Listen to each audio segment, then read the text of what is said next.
হাজার হাজার কাচের টুকরোই লুকিয়ে ছিল মহামূল্যবান এক হীরা। তাকে খুঁজে নেয়া চারটিখানি কথা নয়, কিন্তু রোজারিও সান্তাফের ছোট্ট এক মাঠে ধুলাবালির মধ্যে খেলতে থাকা ছোট্ট সেই হীরের টুকরোটিকে ঠিকই চিনে নিয়েছিলেন এক স্কাউট।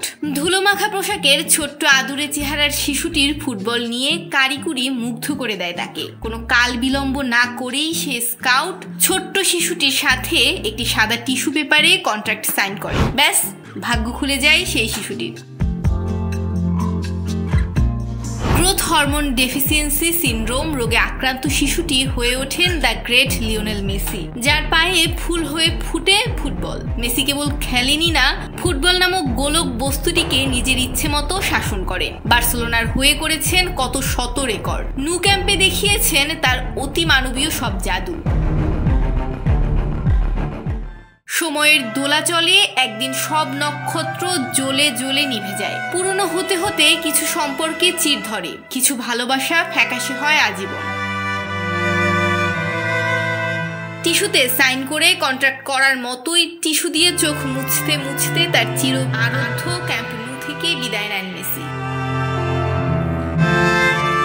এবার মেসি ফিরছেন বার্সেলোনার লাল গালিচায়। ঘরের ছেলে ফিরবে ঘরে, কিন্তু এবার আর ঘরের ছেলে হয়ে নয়, ফিরছেন অতিথি হয়ে। হ্যাঁ, লিওনেল আন্দ্রেস মেসি ফিরছেন তার নিজের চিরচেনা সেই সবুজ গালিচায়, যেখানে লিখেছেন কত শত রেকর্ড, বুনেছেন কত শত স্বপ্ন, যেখানে পার করেছেন জীবনের অর্ধেক সময়।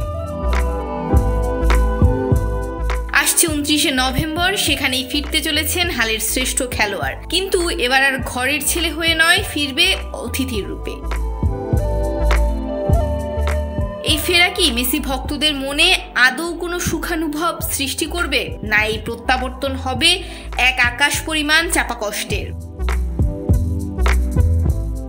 সবকিছু ঠিক থাকলে এই নভেম্বরের 29 তারিখ নতুন রূপে ফেরা ক্যাম্প নু এর উদ্বোধন অনুষ্ঠানে অতিথির আসন গ্রহণ করবেন লিওনেল মেসি। ক্যাম্প নু এর সবুজ গালিচায় মেসিকে দেখার জন্য অপেক্ষা করছে সারা বিশ্বের বার্সেলোনা ফ্যান। ডেস্ক রিপোর্ট, ভোরের পাতা।